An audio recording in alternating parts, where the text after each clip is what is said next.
করার সিদ্ধান্ত। সম্মিলিতভাবে ঐক্যবদ্ধভাবে ইজতেমা একটা হচ্ছে, কোনো পক্ষের সমালোচনা বা কোনো পক্ষের বিরোধিতা আসতে পারে, এরকম কোনো কাজ থেকে সবাইকে বিরত থাকতে হবে। সমঝোতার মাধ্যমে হবে আখেরি মোনাজাত, প্রত্যাশা সরকারের। দেখছিলেন প্রধান শিরোনাম। রাত 11টার সময় সঙ্গে আছে আমি হাফসাতুন্নেসা এবং আমি সজল মিত্র রিচার্ড। এবার অন্যান্য শীর্ষ সংবাদ।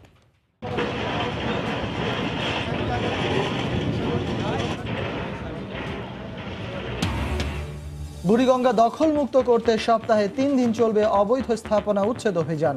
কর্ণফুলী দুপারে দ্বিতীয় দিনে গুড়িয়ে দেয়া হলো অর্ধশতাধিক অবৈধ স্থাপনা। দ্রুত মামলা নিষ্পত্তিতে পুলিশকে বিশেষ নজর দেওয়ার নির্দেশ প্রধানমন্ত্রীর। বললেন, দায়িত্ব পালনের সময় বাহিনীর সদস্যদের আচরণের বিষয়ে প্রশিক্ষণের ব্যবস্থা করা হবে। জাহালমের কারাভোগের ঘটনা তদন্তে দুদকের কমিটির ওপর আইনজীবীদের অনাস্থা, বিচার বিভাগীয় তদন্ত দাবি। ক্ষতিপূরণ নির্ধারণ করবেন উচ্চ আদালত। রাজধানীর উত্তরায় মাইক্রোবাস চাপায় সাংবাদিকের স্কুল পড়ুয়া মেয়ে নিহত। বারিধারায় ফুটপাতের চায়ের দোকানে বেপরোয়া বাস উঠে যাওয়ায় 2 জনের মৃত্যু। এবং রোহিঙ্গাদের পূর্ণ নাগরিকত্ব ও অধিকার ফিরিয়ে নেওয়া উচিত, ব্রিফিংয়ে অ্যাঞ্জেলিনা জোলি। উখিয়ায় রোহিঙ্গা ক্যাম্প পরিদর্শন।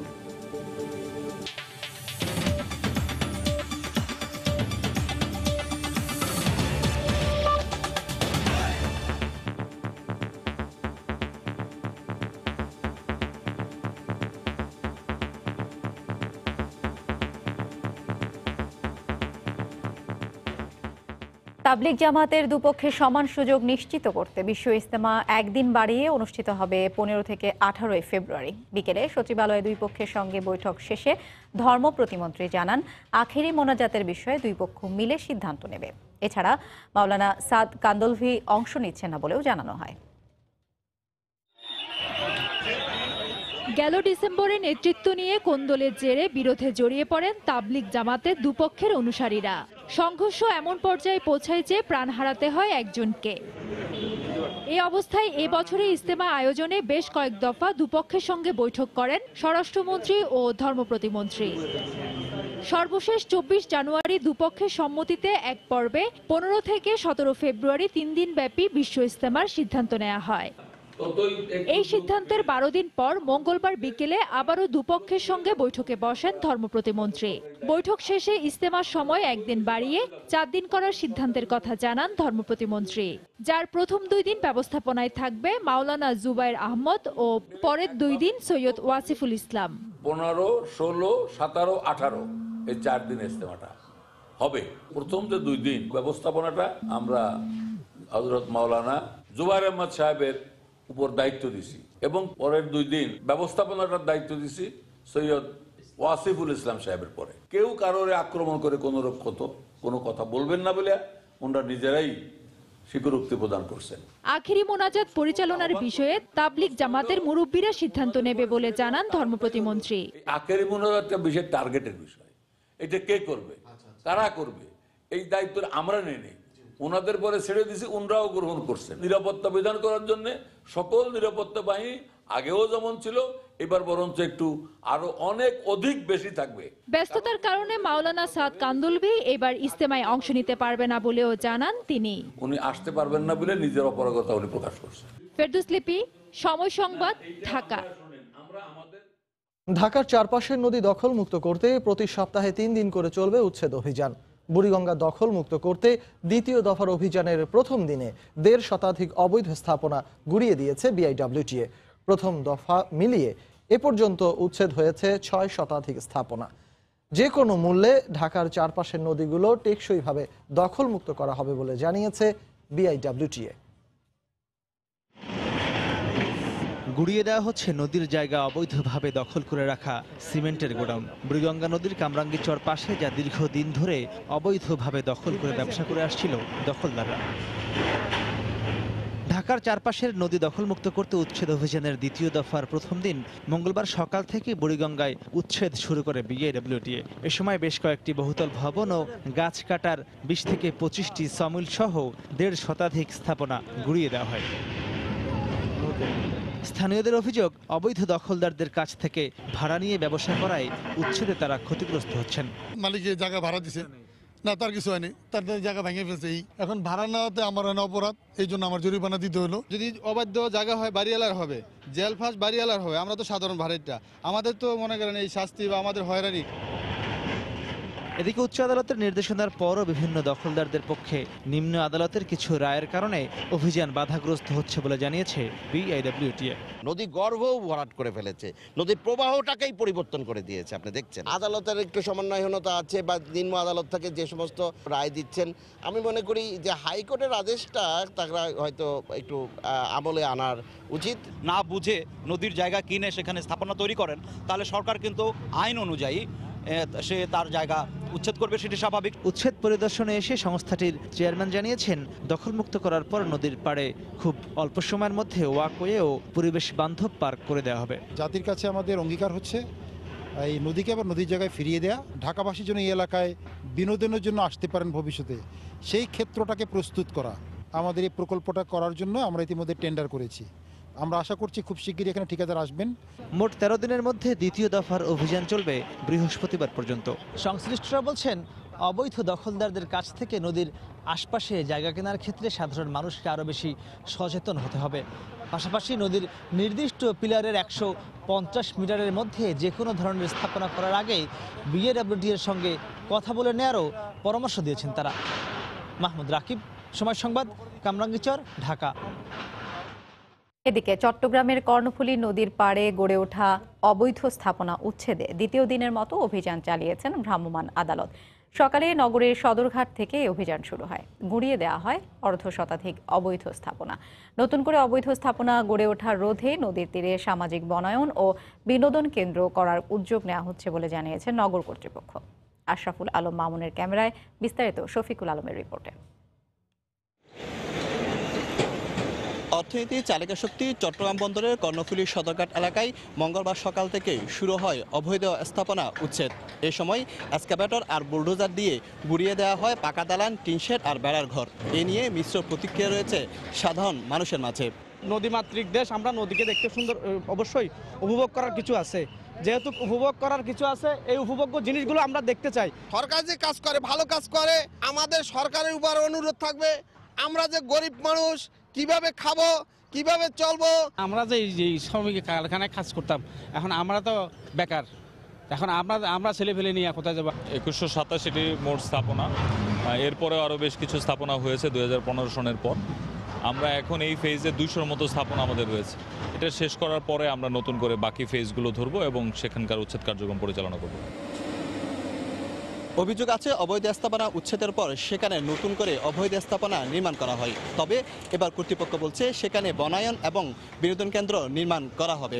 উচ্ছেদ কার্যক্রম করার পর সঙ্গে সঙ্গে এখানে গাছের চারা রোপণ করা হচ্ছে এবং গতকাল জেলা প্রশাসক মহোদয়, বন্দর কর্তৃপক্ষ ইতিমধ্যে বলেছে যে এই জায়গাগুলো, উদ্ধারকৃত যে জায়গাগুলোতে দ্রুততর সময়ের মধ্যে একটি প্রকল্প গ্রহণ করে আধুনিক নগরী, যেমনটি টেমস বা লন্ডনের টেমস নদীর পাশে রয়েছে নদীর তীরে, সেরকমভাবে সবুজায়ন এবং সুন্দর ওয়াকওয়ে এরকমটি করার পরিকল্পনা রয়েছে। 2016 সালে উচ্চ আদালতের এক রায়ে কর্ণফুলী নদীর উপর গড়ে ওঠা 2127টি অবৈধ স্থাপনা 90 দিনের মধ্যে উচ্ছেদের নির্দেশ দেন। সেই নির্দেশের 2 বছর পর অবশেষে সব জটিলতা কাটিয়ে উচ্ছেদ অভিযানে নামে চট্টগ্রাম বন্দর কর্তৃপক্ষ, সিডিএ এবং সিটি কর্পোরেশন।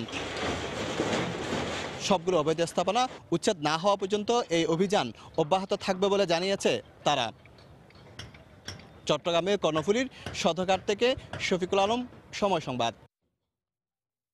অন্য প্রসঙ্গ, মামলা তদারকি ও যথাযথভাবে নিষ্পত্তিতে আলাদা ইউনিট গঠনের মতো বিশেষ ব্যবস্থা গ্রহণে পুলিশ বাহিনীকে নির্দেশ দিয়েছেন প্রধানমন্ত্রী শেখ হাসিনা।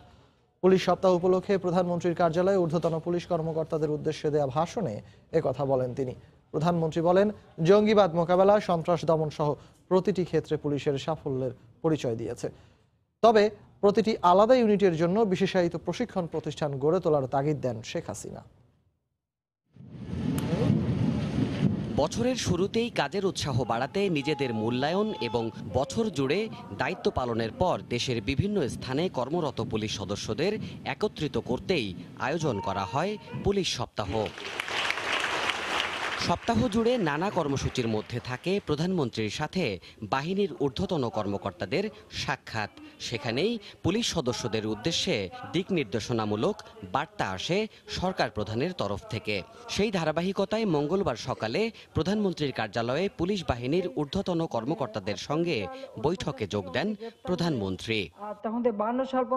বৈঠকে প্রধানমন্ত্রী বিভিন্ন ধরনের অপরাধ দমনে পুলিশের ভূমিকার প্রশংসা করে বলেন, কার্যকরভাবে জঙ্গিবাদ নিয়ন্ত্রণ করতে হলে প্রশিক্ষণের কোনো বিকল্প নেই। গুরুত্ব আরোপ করেন সাইবার অপরাধ মোকাবিলাতেও।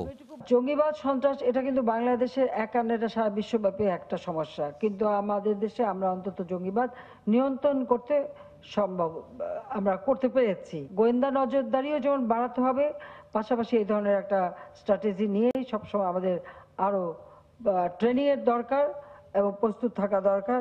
মামলা দ্রুত নিষ্পত্তি করতে পুলিশকে আরও সক্রিয় হওয়ার নির্দেশ দেন প্রধানমন্ত্রী। মামলা একটা করা হওয়ার পর সেই মামলার উপরে নজরদারি করা, মামলাটা যাতে সঠিকভাবে তাড়াতাড়ি পরিচালিত হয়, তার জন্য বোধহয় আপনাদের একটা বিশেষ উদ্যোগ নেওয়া উচিত। যে আপনাদের পক্ষ থেকে একটা টিমই থাকা উচিত, যে আপনারা যে মামলাগুলি করলেন সেই মামলার ভাগ্যগুলি কি হলো, সেগুলি মামলাগুলি চললো কি না। কারণ অনেক সময় দেখা যায় যে এফআইআর করে ফেলে রাখা হয়েছে, সাক্ষী নিয়ে আসা, সে মামলাগুলি করা, সেটা কিন্তু করা হচ্ছে না ঠিকমতো। শিল্প, পর্যটন সহ বিভিন্ন খাতে কর্মরত পুলিশ সদস্যদের বিশেষায়িত প্রশিক্ষণের জন্য আলাদা প্রতিষ্ঠান গঠনের পরিকল্পনার কথাও তুলে ধরেন শেখ হাসিনা। দায়িত্ব এবং কর্তব্য পালনরত অবস্থায় কোথায় কোন ধরনের পুলিশের আচার আচরণ, ব্যবহার বা কার্যক্রম অথবা তাৎক্ষণিক দ্রুত অ্যাকশনে যেতে হবে, এর উপরে বিশেষায়িত ট্রেনিং এর বেশি প্রয়োজন বলে আমি মনে করি। না চাইতেও পুলিশ বাহিনীর অনেক সমস্যা বর্তমান সরকার সমাধান করেছে জানিয়ে পুলিশকে জনবান্ধব হয়ে কাজ করার নির্দেশ দেন প্রধানমন্ত্রী। পুলিশকে হতে হবে জনবান্ধব পুলিশ, যেটা জাতির পিতা নির্দেশ দিয়ে গেছেন। দেবাশিস রায়, সময় সংবাদ, ঢাকা। রাত 11টার সময় আরো থাকছে। ফার্মার্স ব্যাংকের নতুন নামে যাত্রা, গ্রাহকের আস্থা ফেরানোর সুযোগ, বলছেন অর্থনীতিবিদরা। নয়া কর্তৃপক্ষের অন্যতম চ্যালেঞ্জ ঋণের টাকা ফেরত পাওয়া।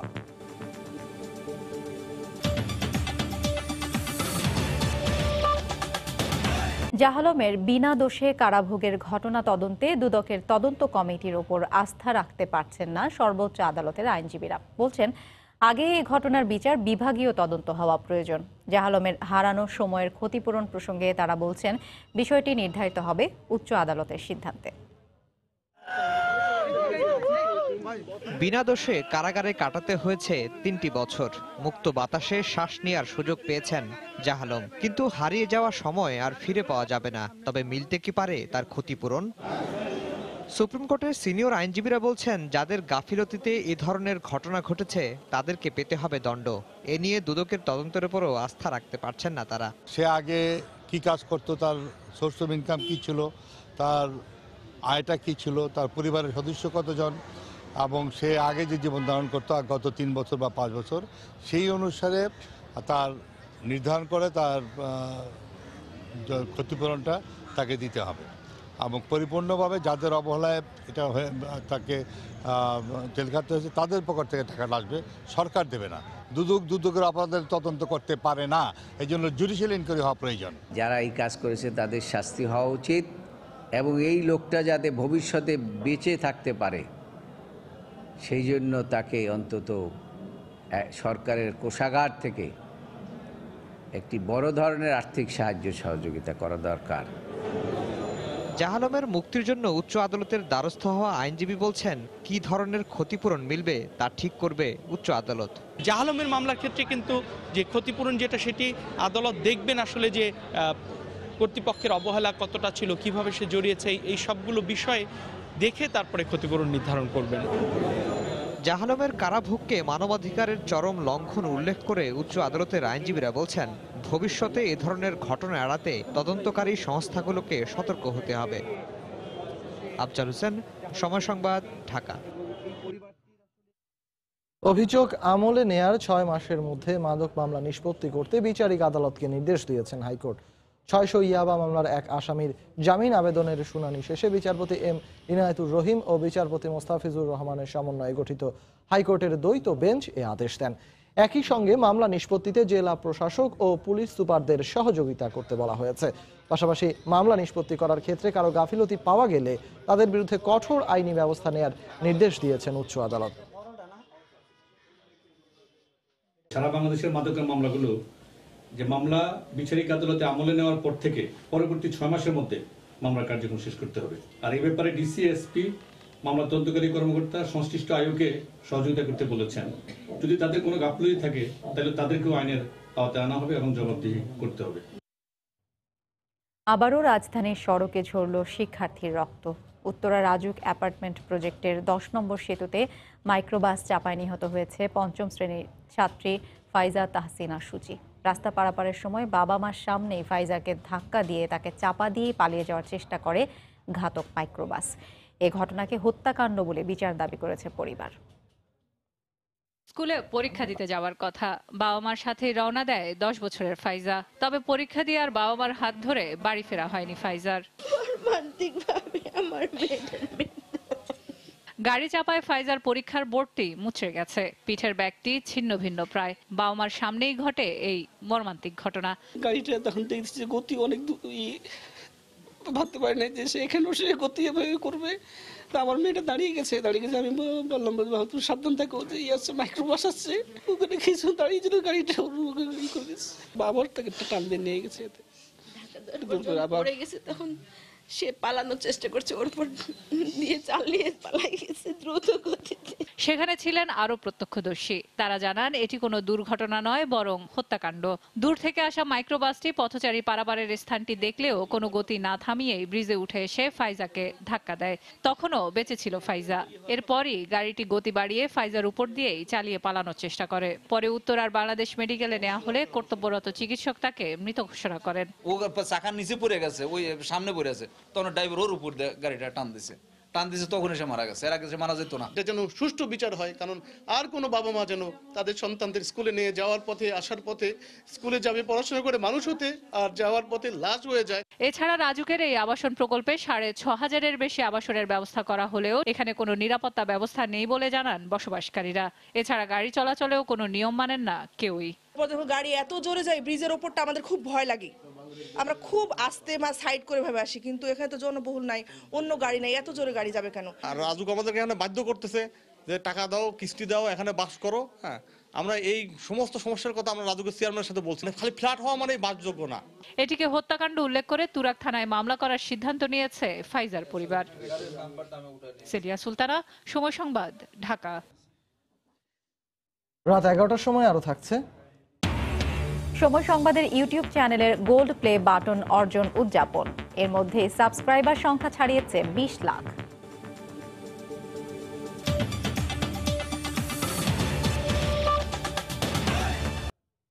বিএনপি না এলেও অন্য রাজনৈতিক দলগুলো উপজেলা নির্বাচনের প্রস্তুতি নিচ্ছে, তাই বিনা প্রতিদ্বন্দ্বিতায় নির্বাচনের কোনো সুযোগ নেই বলে জানিয়েছেন আওয়ামী লীগের সাধারণ সম্পাদক ওবায়দুল কাদের। সকালে ধানমন্ডিতে উপজেলা নির্বাচনে দলের মনোনয়ন ফর্ম বিক্রি ও জমা দেওয়ার দ্বিতীয় দিনে সাংবাদিকদের প্রশ্নের জবাবে একথা বলেন তিনি। এ সময় তিনি বলেন, সিটি কর্পোরেশন নির্বাচনে কাউন্সিলর পদে বিএনপির ওয়ার্ড পর্যায়ের নেতারা মনোনয়ন ফর্ম সংগ্রহ করেছেন।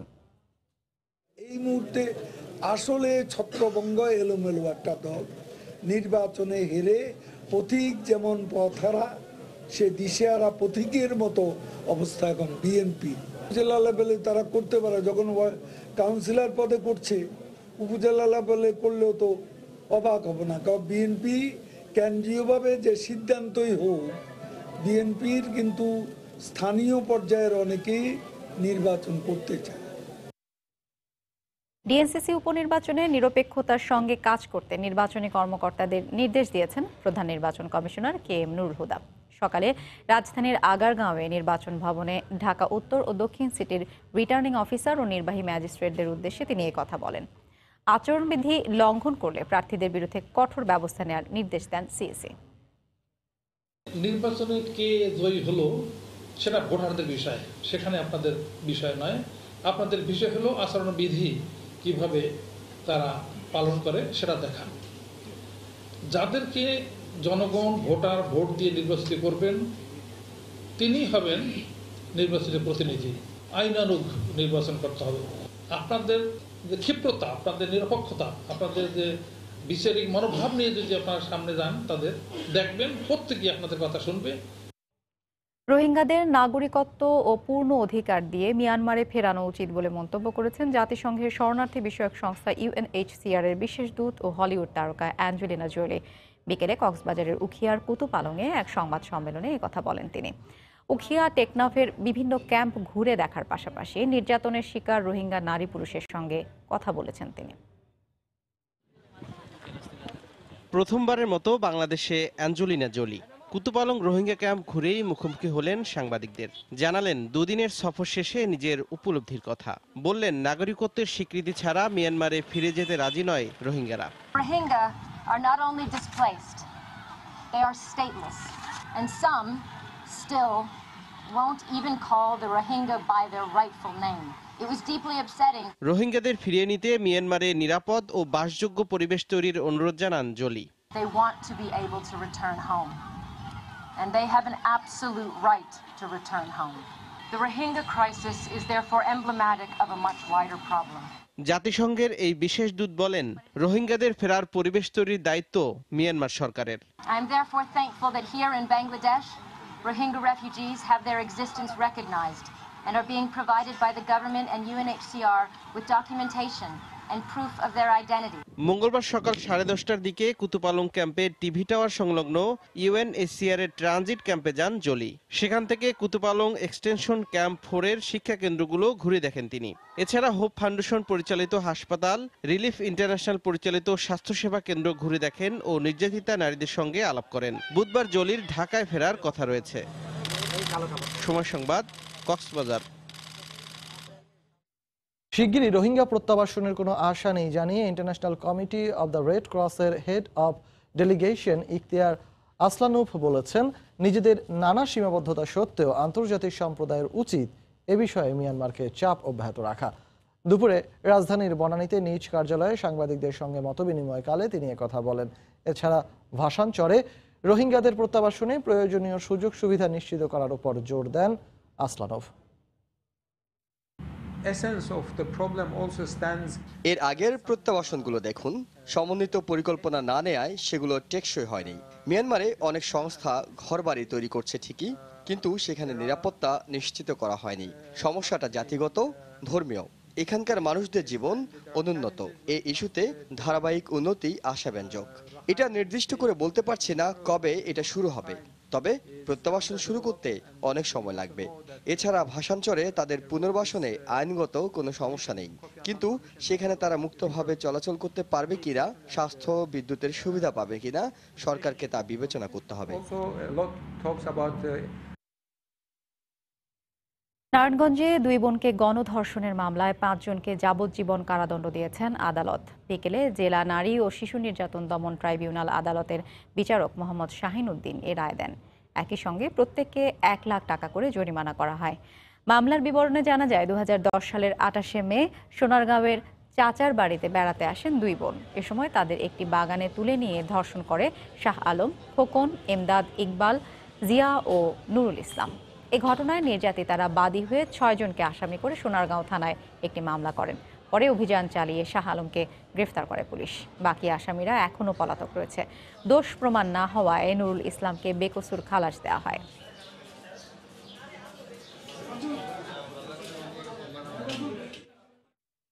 তিক্ত অতীত ভুলে ঘুরে দাঁড়াতেই পদ্মা নামে যাত্রা শুরু করেছে বেসরকারি বাণিজ্যিক ব্যাংক ফার্মার্স, জানালেন ব্যাংকটির ব্যবস্থাপনা পরিচালক। ব্যাংকটির পরিচালনা পর্ষদে আসা অগ্রণী ব্যাংক কর্তৃপক্ষ ঋণের টাকা ফেরত পেতে ও আমানত সংগ্রহে সবাইকে একসাথে কাজ করার পরামর্শ দিয়েছে। অর্থনীতিবিদদের মত, দীর্ঘমেয়াদে গ্রাহকদের আস্থা ফেরাতে সার্বিকভাবে ব্যাংকের আর্থিক হিসেবে ইতিবাচক ফল আসতে হবে। বিস্তারিত হরিপদ সাহার রিপোর্টে। 2013 সালে অনুমোদন পাওয়া ফার্মার্স ব্যাংক পরিচালনা শুরুর 3-4 বছরের মাথায় নানা অনিয়ম ও ঋণ জালিয়াতিতে ব্যাপক সমালোচনার মুখে পড়ে। এক পর্যায়ে প্রতিষ্ঠানটি গ্রাহকের আমানতের টাকা ফেরত দেওয়ার সক্ষমতাও হারায়। ব্যর্থতা ও অনিয়মে সরাসরি জড়িত থাকার অভিযোগে কেন্দ্রীয় ব্যাংকের নির্দেশে পদত্যাগ করতে বাধ্য হন ব্যাংকের চেয়ারম্যান, ব্যবস্থাপনা পরিচালক সহ পরিচালনা পর্ষদের অন্য সদস্যরাও। এ ব্যাংক ঘিরে আর্থিক খাতের সংকট সমাধানে সরকারের হস্তক্ষেপে মূলধন যোগান দিয়ে গত বছর ব্যাংকটির 68% মালিকানায় আসে রাষ্ট্রায়ত্ত 5 প্রতিষ্ঠান সোনালী, জনতা, রূপালী, অগ্রণী ব্যাংক ও আইসিবি। এছাড়া বাকি অংশের মালিকানায় আছে আরও 4 আর্থিক প্রতিষ্ঠান। আমাদের ম্যানেজমেন্ট যে পরিবর্তন করছে এবং আমরা পরিবর্তন চাই, সেটার একটা অংশ হচ্ছে যে নাম পরিবর্তন। অতীতে যে বার্নিংগুলো, সেটা নতুন ম্যানেজমেন্ট এবং পর্ষদ এই জিনিসটাকে ডিজোন করতে চায়। 2018 সালে আমাদের নতুন ডিপোজিট এসছে 490 কোটি টাকা, ক্যাশ রিকভারি 600 কোটি টাকার কাছাকাছি। গ্রাহকদেরকে পেমেন্ট করেছি 2000 কোটি টাকা, যেটা আমরা রিকভারি এবং ডিপোজিট প্লাস আমার 715 কোটি টাকা নতুন ফ্রেশ পেড আপ ক্যাপিটাল। তারপর বন্ড রিলিজ করেছি 285 কোটি টাকা সাবস্ক্রাইব হয়েছে, এটাও ক্যাশ ফ্লোতে গিয়েছে। চেয়ারম্যান সাহেব সহ এমডি সাহেবকে আমরা বলেছি যে বিভিন্ন জায়গায় যে এই কাউন্সিলিং করা, তাদেরকে মিট দ্য বরোয়ার করা, মিট দ্য কাস্টমার করা, এবং এটা করছে এবং আমার মনে হচ্ছে যে জনগণের আস্থা ফিরে আসছে। ব্যাংকটির প্রধান কার্যালয়ে জোরে সোরে শুরু হয়েছে দাপ্তরিক স্ট্যাম্প, সিল, প্যাড সহ নানা নিত্য প্রয়োজনীয় সামগ্রীর নাম বদলের কার্যক্রম। জনবল নিয়োগেও কাজ শুরু করেছে সারা দেশে 57টি শাখায় বিস্তৃত ব্যাংকটি। রাষ্ট্রীয় প্রতিষ্ঠান যুক্ত হওয়ায় ব্যাংকটির প্রতি মানুষের আস্থা ফেরানোর সুযোগ তৈরি হয়েছে বলে মত অর্থনীতিবিদদের। ব্যাংকের উচিত হবে যে সমস্ত বিষয়গুলো নিয়ে প্রশ্নগুলো উঠেছে তার সবগুলোর ব্যাপারেই একটা গ্রহণযোগ্য ইতিবাচক উত্তর দেবার মতো অবস্থা তৈরি করা। তাহলে ধীরে ধীরে সে হয়তো তার নাম পরিবর্তনের প্রক্রিয়ার মাধ্যমে, অন্যান্য পরিবর্তনের মাধ্যমে ধীরে ধীরে সে একটা অবস্থায় যেতে পারতে পারে। 1.5 লাখ গ্রাহক নিয়ে ফার্মার্স ব্যাংকের আমানত সহ মোট দায় প্রায় 5200 কোটি টাকা। 2009 সালে মালিকানা এবং ব্যবস্থাপনা পরিবর্তনের মধ্য দিয়ে বেসরকারি খাতের ওরিয়েন্টাল ব্যাংক হয়ে যায় আইসিবি ইসলামিক ব্যাংক। কিন্তু গত এক দশকেও খাদে পড়ে যাওয়া ব্যাংকটি উঠে দাঁড়াতে পারেনি। এবার ফার্মার্স ব্যাংক নাম বদলে হওয়া পদ্মা ব্যাংক কতটুকু সফল হয়, সেটাই এখন দেখার বিষয়। হরিপদ সাহা, সময় সংবাদ, ঢাকা। উদযাপন করা হলো সময় সংবাদের ইউটিউব চ্যানেলের গোল্ড প্লে বাটন অর্জন। এর মধ্যে এ চ্যানেলের সাবস্ক্রাইবার সংখ্যা 20 লাখ ছাড়িয়েছে। গোল্ড প্লে বাটন অর্জনের আগে দ্রুততম সময়ে 1 লাখ সাবস্ক্রাইবার নিয়ে সিলভার বাটন অর্জন করে সময় সংবাদের ইউটিউব চ্যানেল। বর্তমানে 20 লাখেরও বেশি সাবস্ক্রাইবার নিয়ে দেশের সেরা 6 ইউটিউব চ্যানেলের তালিকায় স্থান করে নিয়েছে এ প্রতিষ্ঠান। দেশের ইতিহাসে এত কম সময়ে ইউটিউব চ্যানেলের এত সাবস্ক্রাইবার অর্জনের নজির এটিই প্রথম। অনুষ্ঠানে উপস্থিত ছিলেন সময় মিডিয়া লিমিটেডের ব্যবস্থাপনা পরিচালক আহমেদ জোবায়ের, সম্পাদকীয় প্রধান নিয়াজ মোর্শেদ কাদেরী সহ ঊর্ধ্বতন কর্মকর্তারা।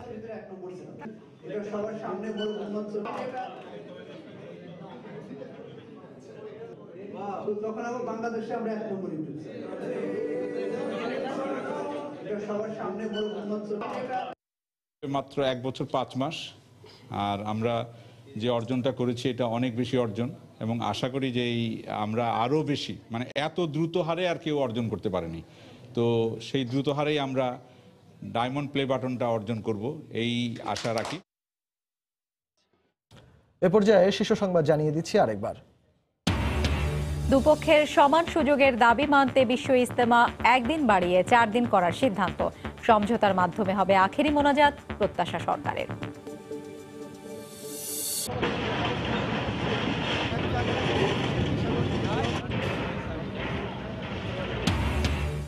বুড়িগঙ্গা দখলমুক্ত করতে সপ্তাহে 3 দিন চলবে অবৈধ স্থাপনা উচ্ছেদ অভিযান। কর্ণফুলীর দুপারে দ্বিতীয় দিনে গুড়িয়ে দেয়া হলো অর্ধশতাধিক অবৈধ স্থাপনা।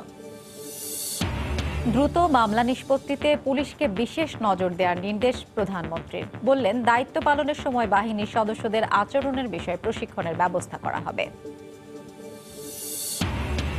রাজধানীর উত্তরায় মাইক্রোবাস চাপায় সাংবাদিকের স্কুল পড়ুয়া মেয়ে নিহত। বাড়িধারায় ফুটপাতের চায়ের দোকানে বেপরোয়া বাস উঠে যাওয়ায় 2 জনের মৃত্যু। এবং রোহিঙ্গাদের পূর্ণ নাগরিকত্ব ও অধিকার দিয়ে ফিরিয়ে নেওয়া উচিত, ব্রিফিংয়ে অ্যাঞ্জেলিনা জোলি। উখিয়ায় রোহিঙ্গা ক্যাম্প পরিদর্শন। এই ছিল রাত 11টার সময়ে। আপনার মোবাইলের সময় সংবাদ দেখতে এবং সব খবর পেতে ডাউনলোড করুন সময় অ্যাপ। আর সঙ্গে থাকুন সময়ের।